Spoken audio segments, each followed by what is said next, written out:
Assalamualaikum warahmatullahi wabarakatuh. Om Swastiastu, Namo Buddhaya, salam kebajikan. Selamat pagi mahasiswa-mahasiswi baru Fakultas Ilmu Tarbiyah dan Keguruan UIN Sunan Kalijaga Yogyakarta. Di sini saya Dias Gandara Rustam bersama Mas Eka Purnawirawan akan berbincang mengenai pendidikan kritis. Nah, pendidikan sendiri yang kita ketahui merupakan hak segala bangsa. Dalam pembukaan Undang-Undang tahun 1945 disebutkan bahwasanya setiap warga negara berhak mendapatkan pendidikan. Nah, namun kita harus perlu kita ketahui dulu yang namanya pendidikan itu seperti apa. Nah, mungkin Mas Eka, kita berdialog di sini ya Mas, untuk berbicara tentang pendidikan itu seperti apa, dan nantinya kita akan membahas yang namanya dengan pendidikan itu. Gimana menurut jenengan, pendidikan itu seperti apa sih? Ya, sebelumnya saya ingin menyapa dulu nih kepada teman-teman mahasiswa baru Fakultas Ilmu Tarbiyah dan Keguruan. Selamat pagi dan semoga kita semua diberikan kesehatan di tengah pandemi ini. Oke, menurut saya pendidikan itu adalah sebuah usaha sadar dan terencana yang dilakukan oleh orang yang sudah dewasa, yang diberikan kepada anak atau peserta didik agar mereka mencapai sebuah kedewasaannya. Orientasi besar dari sebuah pendidikan adalah supaya peserta didik mampu mencapai kedewasaan dan juga kemandirian secara individu, dan nantinya memberikan manfaat secara kolektif, secara komunal untuk peradaban yang jauh lebih baik lagi. Khususnya kalau kita bicara pendidikan di Indonesia ya, untuk menciptakan peradaban Indonesia yang jauh lebih baik lagi seperti itu. Ya, benar Mas. Jadi kebanyakan kan konstruk dari kita itu menganggap bahwasanya yang namanya pendidikan itu hanya sebatas edukasi dalam hal kognisi, dalam artian hanya sebatas ilmu pengetahuan saja, pengetahuan dan ilmu saja yang ditransfer, yang dilakukan pembelajaran dari guru kepada muridnya. Namun bukan hanya sebatas kognisi atau pengetahuan saja, tapi afektif dan juga psikomotorik itu pun menjadi salah satu aspek yang harus ditimbulkan, yang harus dibentuk dalam pendidikan. Oke, gitu. Selanjutnya kita akan berdialog tentang pendidikan kritis tuh. Tema besar kita kan pendidikan kritis. Oh iya. Mungkin kita bisa lebih sharing sana lagi ya Mas Dias. Dari Mas Dias sendiri, kalau pendidikan kritis itu apa sih yang membedakan dari pendidikan yang secara umum lagi? Oke. Ya, jadi seperti ini Mas. Menurut saya ya Mas ya. Jadi kan tadi kita udah membahas secara garis besar apa sih yang namanya pendidikan gitu kan, usaha sadar dan terencana gitu kan, dan lain sebagainya.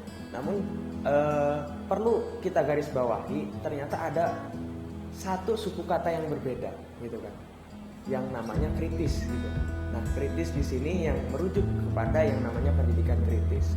Nah, menurut saya yang namanya pendidikan kritis itu merupakan pendidikan yang sadar akan realitas sosial yang terjadi. Karena pendidikan itu merupakan cita-cita, pendidikan itu merupakan doa, pendidikan itu merupakan visi dari suatu negara, dari suatu kelompok, dari suatu bangsa. Nah, jikalau si visi itu, jikalau si cita-cita itu, jikalau si konsep itu tidak sesuai dengan realitas sosial yang terjadi di masyarakat, otomatis pendidikan kritis ini merupakan pendidikan yang mana mereka itu cengang, yang mana mereka itu aktif, yang mana mereka itu sadar bahwasanya pendidikan tidak sesuai dengan konsepsi awal daripada pendidikan itu tersebut. Kalau saya seperti itu Mas. Jadi terjadi penyimpangan ya dari tujuan pendidikan di awal, kemudian kita perlu pendidikan kritis untuk meluruskannya, seperti itu ya? Sepakat Mas, seperti itu. Kalau saya menambah sedikit ya, Okay. Ada karakteristik tuh dari pendidikan kritis. Yang pertama, dialogis. Dialogis itu apa sih? Jadi proses pembelajaran itu tidak hanya berjalan satu arah, bukan hanya guru yang ceramah di depan kelas dari jam 1 sampai jam 12 malam, tidak seperti itu, tapi juga interaktif. Interaktif. Interaktif. Berbagai arah, bisa peserta didik dan peserta didik lainnya pun malah peserta didik mengomentari dari pendapat dari gurunya. Ya, kemudian yang kedua ada yang namanya lontar masalah. Jadi lontar masalah itu guru bukan cuma menjelaskan suatu hal yang bersifat teoretik, tapi juga guru memberikan permasalahan yang timbul yang sedang dialami oleh peserta didik di lingkungan sekolahnya atau di lingkungan belajarnya. Itu ciri yang kedua. Kemudian yang ciri yang ketiga ada pemerdekaan. kemerdekaan kan kita sudah tahu tuh pembebasan, yang mana setiap manusia itu kan memiliki kebebasan masing-masing, memiliki hak gitu. Iya, memiliki hak. Kita tidak bisa mengukur siswa itu bodoh karena dia memiliki nilai matematika yang buruk. Nah, jadi ukuran dari pandaian siswa itu tidak bisa diukur dalam satu bidang saja. Bisa jadi dia walaupun buruk matematikanya tapi di pandai sosial, gitu bersosial, pandai bermain musik kan itu juga nilai positif juga. Yang ketiga, disosialisasi. Disosialisasi ini tuh peserta didik diberikan pertanyaan-pertanyaan oleh pendidiknya supaya menstimulus peserta didik tersebut agar dia tahu dan sadar terhadap apa yang telah dia lakukan. Seperti itulah mungkin ciri-cirinya.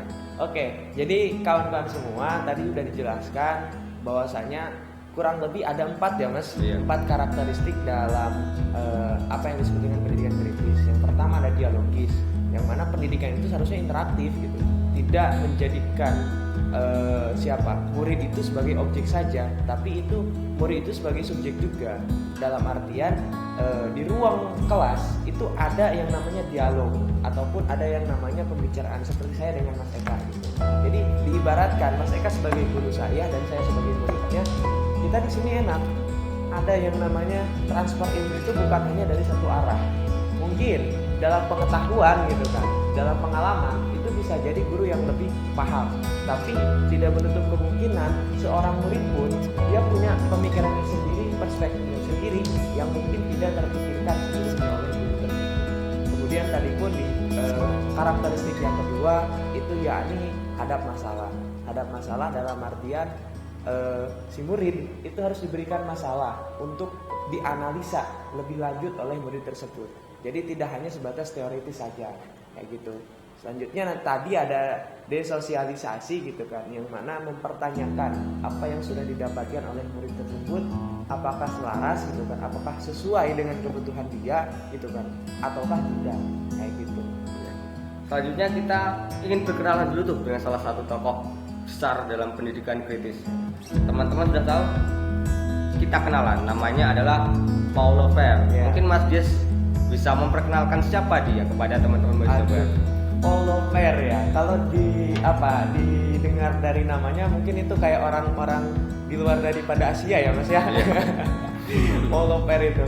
Nah, kalau sependek pengetahuan saya sih, Paulo Freire itu merupakan salah satu tokoh pendidikan kritis yang mungkin bisa dibilang paling besar. Beliau itu berkebangsaan Brazil. Jadi beliau pada saat itu mengangkat studi kasus ataupun permasalahan pendidikan yang ada di negaranya sendiri, yakni Brazil. Dikarenakan kalau tidak salah ya Mas, pada waktu itu memang Brazil sedang mengalami krisis moneter. Krisis moneter dan juga geografisnya yang begitu tidak menguntungkan gitu kan. Terjadilah degradasi dalam hal pendidikan. Mungkin bagaimana Mas menurut panjenengan? Ya, kita udah dikenalkan sedikit tuh tentang Paulo Freire oleh Mas Dias. Cuma apa sih yang membuat Paulo Freire itu dikenal sebagai tokoh besar dalam pendidikan kritis? Karena dialah yang salah satu yang meletakkan fondasi pemikiran pendidikan kritis, yaitu ya udah dijelaskan sama Mas Dias, kita sudah diperkenalkan tentang salah satu tokoh besar dalam pendidikan kritis, yaitu Paulo Freire tadi. Jadi yang membuat Paulo Freire itu menjadi tokoh besar pendidikan kritis itu karena dia memberikan edukasi kepada rakyat Brasil khususnya. Karena pada masa itu kan rakyat Brasil ditindas, dijajah oleh penjajah dari Eropa khususnya. Mereka menindas atau membuat rakyat itu seolah-olah tidak sadar akan ketertindasannya. Disinilah Freire muncul berperan, di mana dia menyadarkan kepada rakyat Brasil khususnya agar mereka sadar bahwa saja dia sedang ditindas, kekayaannya, kemudian sosialnya dibatasi dan sebagainya.